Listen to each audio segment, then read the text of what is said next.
माझा विठ्ठल पांडुरंगा, हो माझा विठ्ठल पांडुरंगा, विठ्ठल विठ्ठल विठ्ठला, जय जय जय जय विठ्ठल विठ्ठल विठ्ठला, जय जय हो माझा पांडुरंगा, हो माझा विठ्ठल पांडुरंगा.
पवन सुत हनुमान,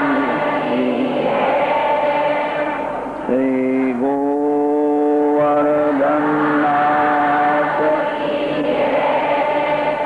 श्री गिरिराज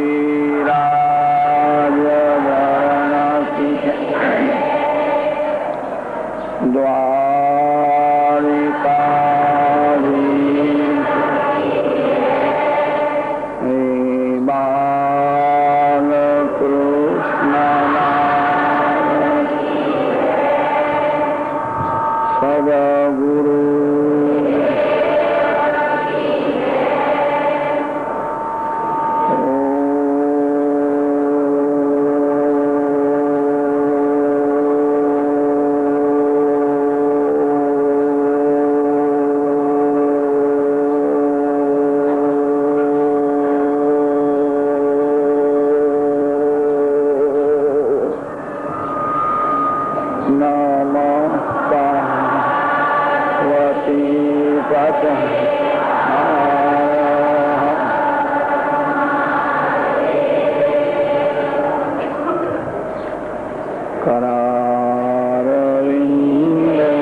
તે નિશ્ચિતમ તમ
मनोस्तु शतरूपायाम्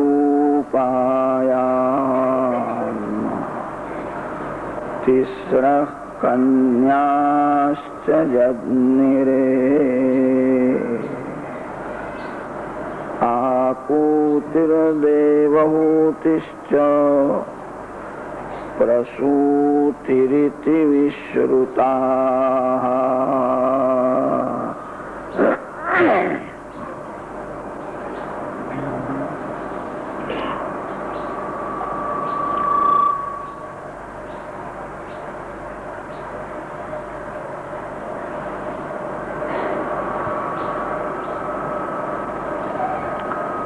પરમાત્મા શ્રી કૃષ્ણના હૃદયમાં તપનો નિવાસ છે.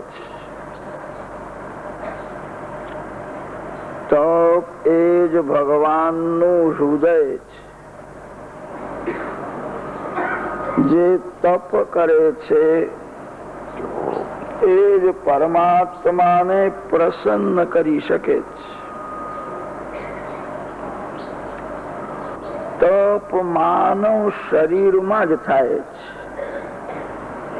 માનવેતર કોઈ પણ તપ કરી શકતા નથી. પશુ પક્ષીઓમાં અતિશય અજ્ઞાન હોય છે. પશુ તેને કે છે જે શરીરને જ આત્મા સમજે છે. શરીરનું સુખ એ જ મારું સુખ છે એવું સમજે છે. તમે બધા જ્ઞાની છો, તમે જાણો છો હું શરીર નથી. શરીર જયારે બગડે છે ત્યારે એને હું સુધારું છું. માનવને જ્ઞાન છે હું તન નથી, હું મન નથી.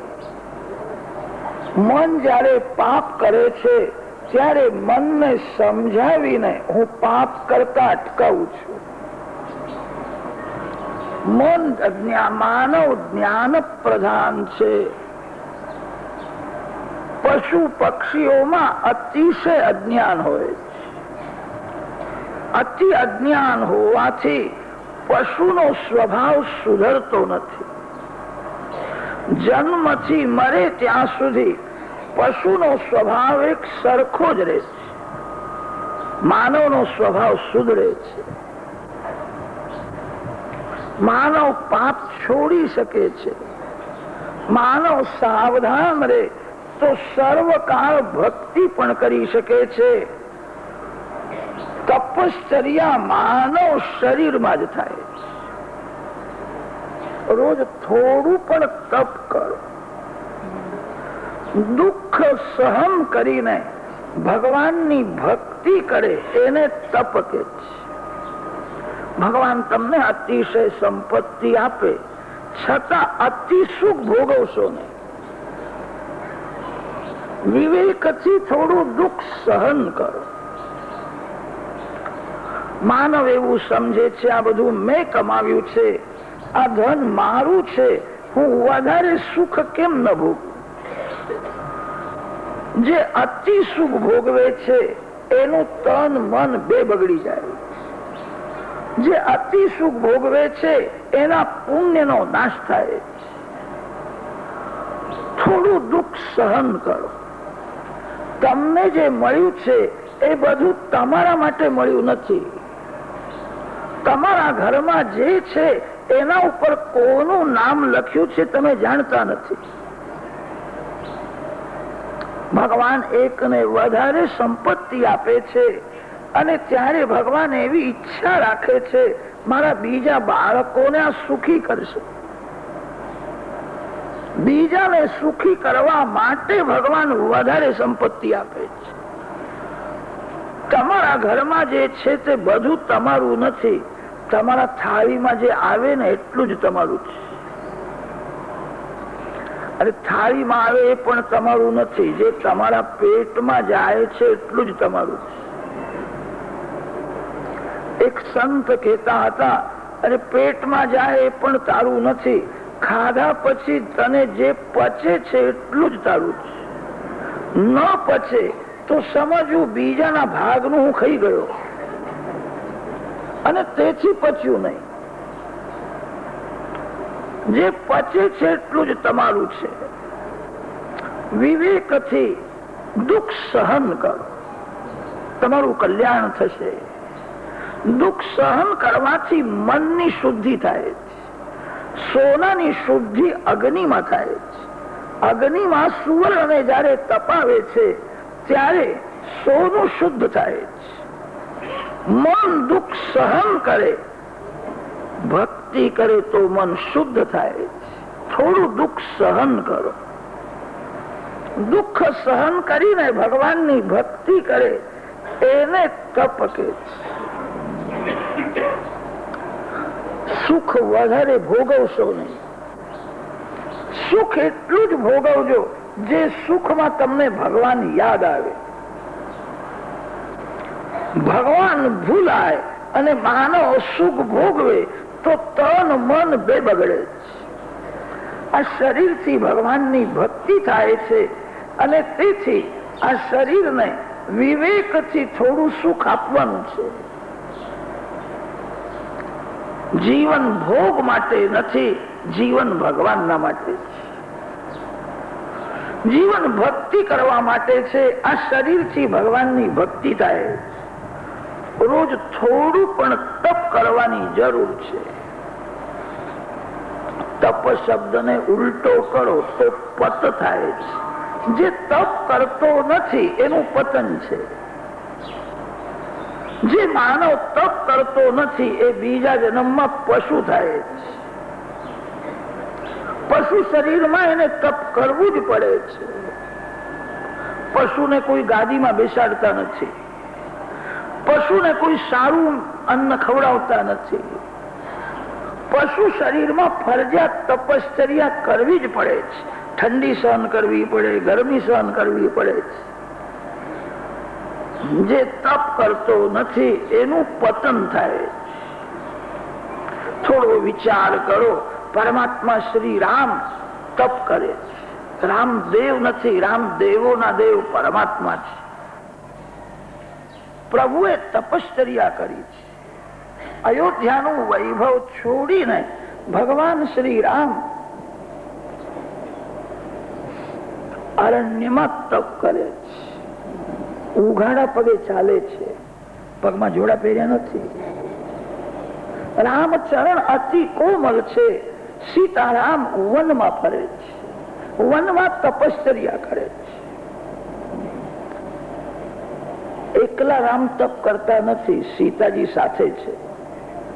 એક પર્ણકુટીમાં છે. રામ વૃદ્ધાવસ્થામાં તપ કરતા નથી, જવાનીમાં તપ કરે છે. રામાયણમાં એવું લખ્યું છે, સીતારામજી જયારે વનમાં ગયા ત્યારે રામજીની અવસ્થા 26-27 વર્ષની હતી. શ્રી સીતામાં 19-20 વર્ષના હતા એવું લખ્યું છે. અને ત્યારે તપ કર્યું છે. તપશ્ચર્યા વૃદ્ધાવસ્થામાં થતી નથી, તપશ્ચર્યા યૌવનમાં જ થાય.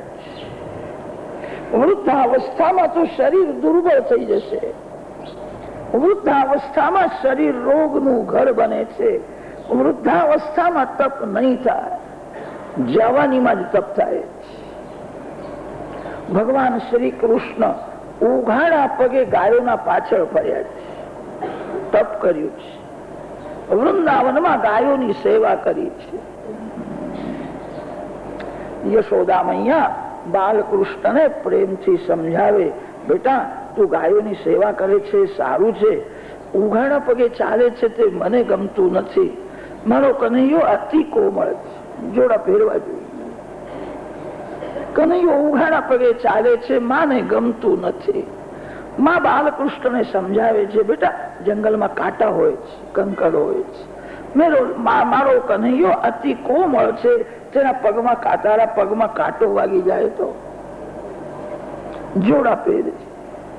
ત્યારે બાલકૃષ્ણ માને કે છે, મૈયા મારું નામ ગોપાલ કૃષ્ણ છે. માં તું ગોપાલ કૃષ્ણ નો અર્થ જાણે છે? શ્રી કૃષ્ણના અનેક નામ છે.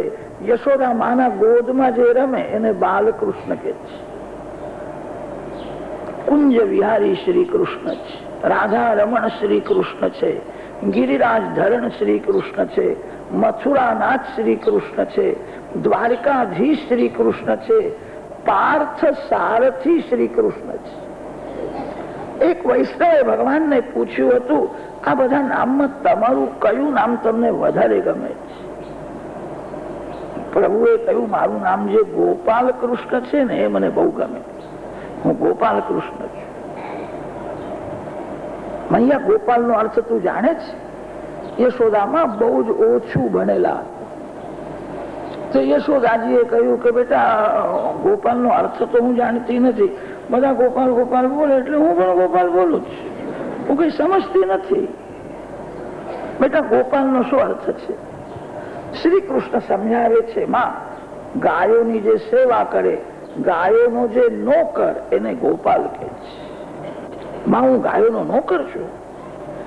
માં મારી ગાય જે છે ને એ ઉઘાડા પગે ચાલે છે, ગાય પગમાં જોડા ક્યાં પહેરે છે? તો મારી ગાય ઉઘાડા પગે ચાલે તો ગાયનો નોકર પગમાં જોડા કેવી રીતે પહેરે? ગાયોના પાછળ ઉઘાડા પગે ચાલ્યા છે. કનૈયો કેવું બોલે છે, માને આનંદ થાય છે. ગાયોની સેવા કરે સુખી થશે. માનું હૃદય છે, મારો કનૈયો અતિશય કોમળ છે. બેટા તું ગાયોની સેવા કરે ઠીક છે, પણ ગાય તો પશુ કહેવાય. ગાયના પગને શું થવાનું હતું? તું બહુ કોમળ છે. બાલકૃષ્ણ માને સમજાવે છે, માં આજે તું બોલી તે બોલી, ફરીથી કોઈ દિવસ આવું બોલીશ નહીં. ગાય પશુ નથી. ગાયને પશુ સમજે મને ગમે નહીં. તુલસીજી ઝાડ નથી. તુલસીજીને કોઈ દિવસ ઝાડ માનશો નહીં. શ્રી હનુમાનજી મહારાજ એમનું સ્વરૂપ વાનરના જેવું દેખાય છે, પણ શ્રી હનુમાનજી મહારાજ વાનર નથી.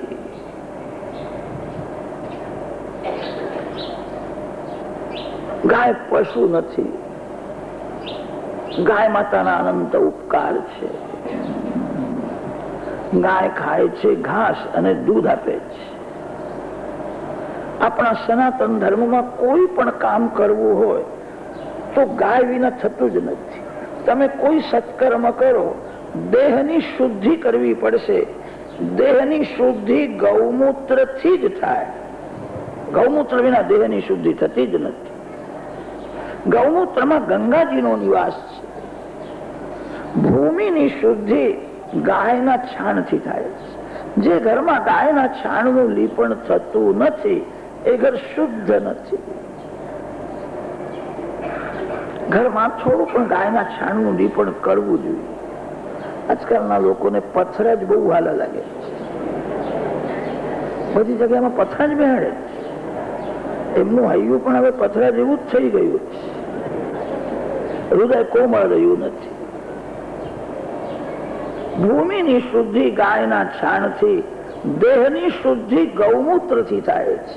અગ્રમ અગ્રંચરંતીનામ ઔષધીનામ વને વને તાસામ વૃષભ પત્નીનામ પવિત્રમ કાયશોધનમ.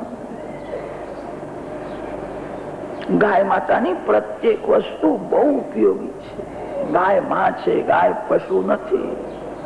ગાયને પશુ માનશો નહીં. ભગવાન તમને સંપત્તિ આપે તો શું કરશો? તમને વધારે ધન મળે તો તમે એવો નિયમ લેજો, એક બે ગરીબને જમાડ્યા વિના હું નહીં જમું. ભગવાન તમને વધારે સંપત્તિ આપે તો ગાય માતાની સેવા કરો.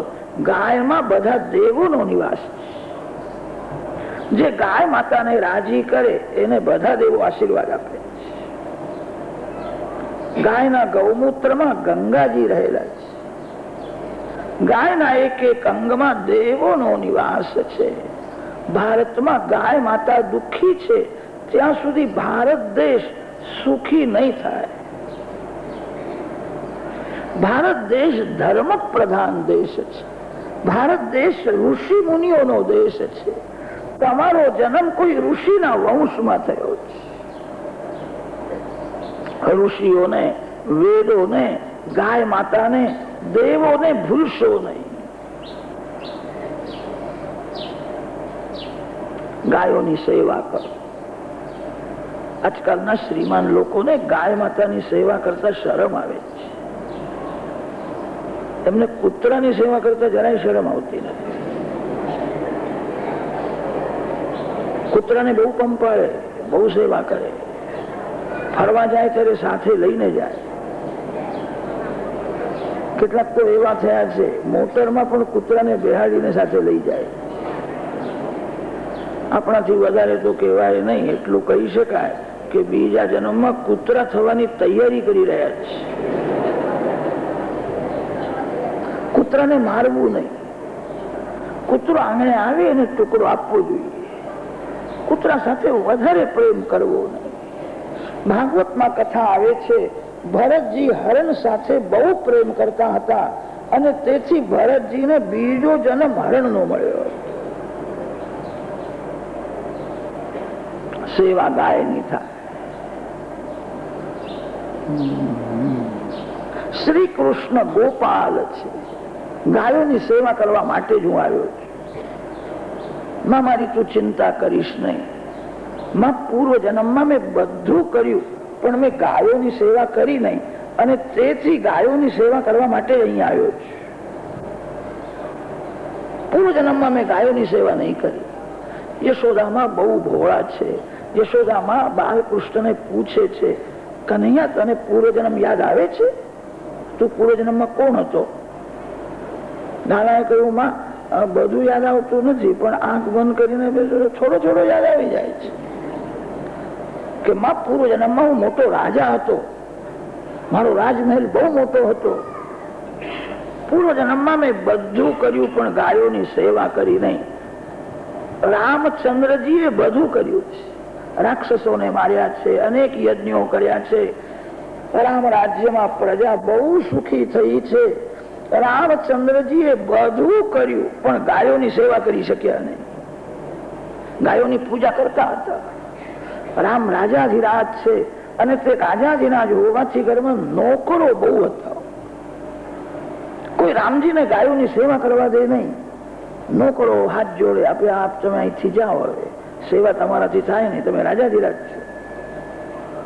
રામચંદ્રજીને ગમે નહીં. લોકોએ મને મોટો રાજા બનાવી દીધો, કોઈ મને ગાયોની સેવા કરવા દેતા નથી. રામચંદ્રજીએ નિશ્ચય કર્યો, હવે અવતાર લેવાનો પ્રસંગ આવે તો બ્રાહ્મણના ઘેર નહીં, રાજાના ઘેર નહીં. હવે અવતાર લેવાનો પ્રસંગ આવે તો ગોવાળના ઘેર જ હું જઈશ. રામ જ શ્રી કૃષ્ણ થયા છે. શ્રી રામ શ્રી કૃષ્ણ બંને એક છે. કેટલાક લોકોએ થોડો દુરાગ્રહ રાખ્યો છે. રામજીમાં 2 કળા ઓછી છે, શ્રી કૃષ્ણમાં 16 કળા પરિપૂર્ણ છે, એવું કેટલાક લોકો બોલે છે. પણ એવું આપણા શાસ્ત્રોમાં લખ્યું નથી. વેદોએ વર્ણન કર્યું છે રામ પરિપૂર્ણ છે. વેદોમાં રામજીનું વર્ણન આવે છે. વ્યાસ મહર્ષિએ ભાગવતમાં વર્ણન કર્યું છે રામ પરિપૂર્ણ છે, સાક્ષાત બ્રહ્મમયો હરિ. રામચંદ્રજીમાં 2 કળા ઓછી છે એવું બોલે એ વ્યાસજીને માન્ય નથી, વેદોને માન્ય નથી. રામ પરિપૂર્ણ છે. શ્રી રામ અને શ્રી કૃષ્ણ બંને એક જ છે. રામાવતારમાં બધું કર્યું પણ ગાયોની સેવા કરી નહીં અને તેથી શ્રી રામ શ્રી કૃષ્ણ થઈને આવ્યા છે. બંને એક જ છે. રામ ગાયોની સેવા કરે છે, ગોપાલ. શ્રી કૃષ્ણ તપશ્ચર્યા કરે છે. તમે પણ થોડું તપ કરો. તપ કરવાથી પાપનો નાશ થાય છે. દુઃખ સહન કરો. સર્વ પ્રકારનું અતિ સુખ ભોગવશો નહીં. જે અતિ સુખ ભોગવે છે એના પુણ્યનો નાશ થાય છે. શ્રી રામ શ્રી કૃષ્ણ પરમાત્મા છે, એ પણ તપ કરે છે. તમે બદ્રીનારાયણમાં ગયા છો. બદ્રીનારાયણ ભગવાન જગતના માલિક છે, તપ કરે છે. બદ્રીનારાયણમાં બધા લોકો ગરમ કુંડમાં સ્નાન કરે છે. ભગવાનની કેવી લીલા છે, કેવો ચમત્કાર છે. હિમાલયમાંથી ગરમ જળ નીકળે છે. બદ્રીનારાયણમાં ગરમ કુંડ ન હોય, ગરમ જળ નીકળે નહીં તો બદ્રીનારાયણમાં જવું અશક્ય જેવું છે. બધા ગરમ કુંડમાં સ્નાન કરે છે. પાણી અતિશય ગરમ હોય છે. બદ્રીનારાયણ ભગવાનના માટે ગંગાજીનું ઠંડુ જળ આવે છે. તપ કરે છે. સવારે 4 વાગ્યા પછી બદ્રીનારાયણને અભિષેક થાય છે. અભિષેકના દર્શનમાં બહુ આનંદ આવે છે. લોકો તો ગરમ પાણીથી સ્નાન કરે છે. બદ્રીનાથ ભગવાન ગંગાજીનું ઠંડુ જળ લાવ્યા. ગંગાજળથી એમને અભિષેક કરે છે. બદ્રીનારાયણની બધી પૂજા તપસ્વીની પૂજા છે. બદ્રીનાથ છે તો રાજાધિરાજ, જગતના માલિક છે. સોનાની થાળી, સોનાનો લોટો, સુવર્ણ પાત્રમાં ભોજન કરે છે. પણ એમની સેવા તપસ્વી સેવા છે. ગંગા જળથી, ઠંડા જળથી એમને સ્નાન કરાવે છે. આજ પણ બદ્રીનારાયણમાં એવો નિયમ છે, બદ્રીનાથ ભગવાનનું સ્નાન થાય કે ચરણથી ગળા સુધી સર્વાંગમાં અતિશય ચંદન અર્પણ કરે છે, પછી વસ્ત્ર ધારણ કરે. ત્યાંના પૂજારી મહારાજને પૂછ્યું હતું કે મહારાજ અહીંયા ઠંડી તો બહુ પડે છે, આટલું બધું ચંદન કેમ અર્પણ કરો?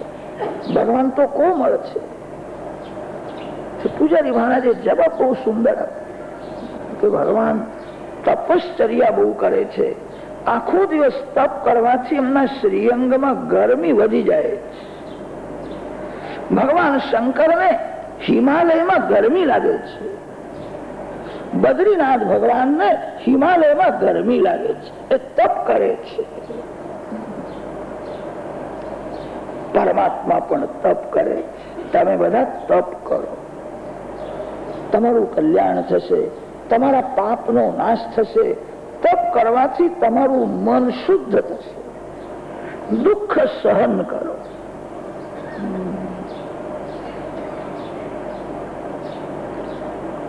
ગીતાજીમાં પરમાત્માએ અર્જુનને એક તપ બતાવ્યું છે. ભાવ સંશુદ્ધિ તપો માનસ મુચ્યતે. અર્જુન, તને એક એવું તપ બતાવું, કોઈ પણ તપ કરવું હોય તો દુઃખ સહન કરવું જ પડશે. દુઃખ સહન કર્યા વિના તપ થતું નથી. પ્રભુએ એક એવું તપ બતાવ્યું, એક પૈસાનો ખર્ચો નહીં, શરીરને જરા પણ ત્રાસ નહીં, દુઃખ સહન કરવાનું નહીં, તમને અતિશય પુણ્ય મળે એવું એક તપ બતાવ્યું છે. અર્જુન, સર્વમાં સદભાવ રાખો. સત શબ્દનો અર્થ છે ઈશ્વર. સર્વમાં ભગવાનનો ભાવ રાખો. કોઈ પણ જીવને ઈશ્વરથી અલગ ન કરો. જીવને ઈશ્વરનું સ્વરૂપ માનો. પ્રત્યેક જીવમાં સદભાવનો અર્થ છે ઈશ્વરનો ભાવ. શરીર બધાના ભિન્ન ભિન્ન છે, શરીરમાં ઈશ્વર એક જ છે. તમારા શરીરમાં જે ભગવાન છે એ જ ભગવાન બધાના શરીરમાં છે. તમે જેને શત્રુ સમજો છો, તમારા શત્રુમાં પણ એ જ ભગવાન છે જે ભગવાન તમારા શરીરમાં છે. શરીર ભિન્ન ભિન્ન છે, શરીરમાં ઈશ્વર તત્વ એક છે. ક્ષેત્રજ્ઞં ચાપી મામ વિદ્ધિ સર્વક્ષેત્રેષુ ભારત. આ ફૂલની માળા છે. માળામાં ફૂલ તો અનેક છે, અનેક ફૂલમાં ધાગો એક જ છે. એક જ ધાગામાં જેમ અનેક ફૂલ છે, તેમ એક જ ઈશ્વરના આધારે આ જગત છે. દેહ ભિન્ન ભિન્ન છે, દેવ એક જ છે. સર્વમાં સદભાવ રાખો. કોઈના માટે ખરાબ વિચાર ન કરો. કોઈ પણ જીવનું કામ ભાવથી ચિંતન ન કરો. કોઈ પણ જીવના માટે ખરાબ શબ્દ ન બોલો. સર્વમાં જે સદભાવ રાખે છે, ઈશ્વરનો ભાવ રાખે છે, એને જ સત્કર્મ કરવાનો અધિકાર. સનાતન ધર્મમાં ક્રિયાને બહુ મહત્વ આપ્યું નથી. ક્રિયા કરનારના હૃદયમાં ભાવ કેવો છે, ભાવથી સત્કર્મ સફળ થાય છે. કુભાવથી કરેલો ધર્મ પણ અધર્મ જેવો થઈ જાય. એક ચોર હતો અને ચોરી કરવા નીકળ્યો. માર્ગમાં સત્યનારાયણ ભગવાનનું મંદિર આવ્યું. એ મંદિરમાં ગયો અને એને સત્યનારાયણ ભગવાનને કહ્યું કે હું ચોરી કરવા જઉં છું, એવી કૃપા કરો, આજે મને 25-30 હજાર રૂપિયા મળી જાય. મને ચોરીમાં 25-30 હજાર મળશે તો 1.25 મણનો શીરો બનાવીને તમારી મોટી પૂજા હું કરીશ. એને સત્યનારાયણ ભગવાનને એવી બાધા રાખી. એ દિવસનો યોગ કઈ એવો હતો, એને ચોરીમાં 25-30 હજાર રૂપિયા મળી ગયા.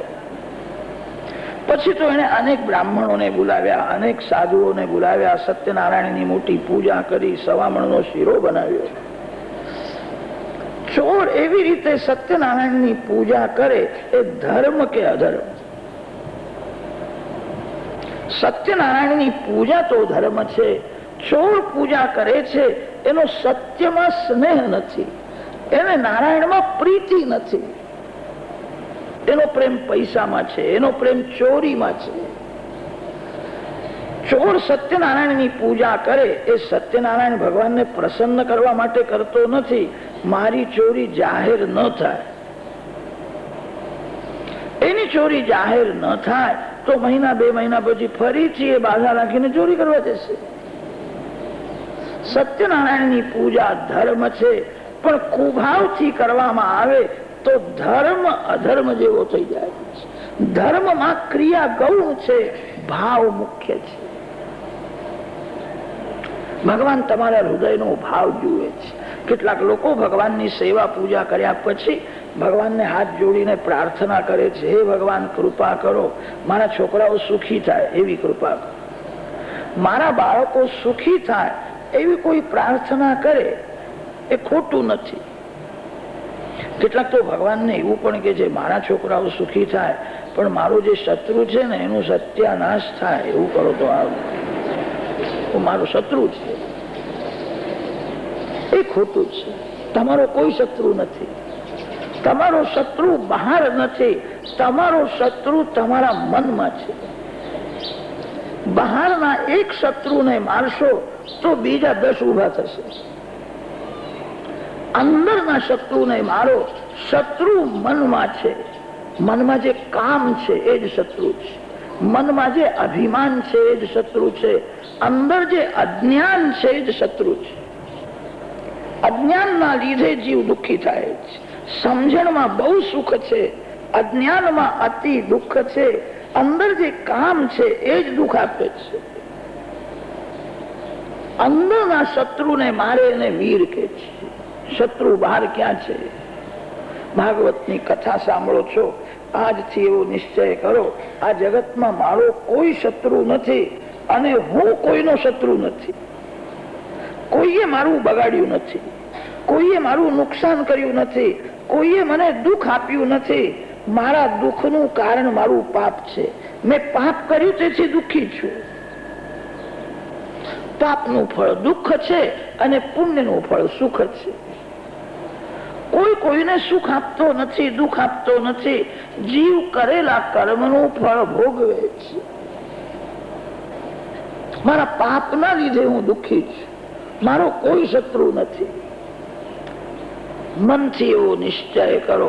તમે કોઈ પણ સારું કામ કરો તો ભગવાનના આગળ પ્રતિજ્ઞા કરવી પડે છે. પૂજાના આરંભમાં બોલે છે, અપક્રામંતુ ભૂતાની પિશાચા સર્વતો દિશમ સર્વેષામ અવિરોધેન પૂજા કર્મ સમારભે. ભગવાનના સન્મુખ પ્રતિજ્ઞા કરવી પડે છે, આ જગતમાં મારો કોઈ શત્રુ નથી અને હું કોઈનો શત્રુ નથી. આવું બોલ્યા પછી પૂજાનો આરંભ થાય છે. મંત્ર તો બધા બોલે છે, અર્થ સમજીને બોલતા નથી. મારો કોઈ શત્રુ નથી, કોઈએ મારું બગાડ્યું નથી. સર્વમાં સદભાવ રાખે. સદભાવથી જ સત્કર્મ સફળ થાય છે. ક્રિયા ગૌણ છે, ભાવ મુખ્ય છે. ચતુર્થ સ્કંધમાં પહેલું ધર્મ પ્રકરણ છે. ધર્મ પ્રકરણમાં દક્ષ પ્રજાપતિના યજ્ઞની કથા આવે છે. દક્ષ પ્રજાપતિએ મોટો વિષ્ણુ યાગ કર્યો છે, પણ દક્ષ પ્રજાપતિ ભગવાન શંકરને માનતો નથી. શંકર ભગવાનની નિંદા કરે છે. કોઈ જીવમાં કુભાવ રાખે એનું કલ્યાણ થતું નથી. ભગવાન શંકરમાં જે કુભાવ રાખે એનું કલ્યાણ કેવી રીતે થાય? ક્રિયા દક્ષો દક્ષ ક્રતુપતિરધીશસ્તનુભૃતામ ઋષીણામાર્તવિજ્યમ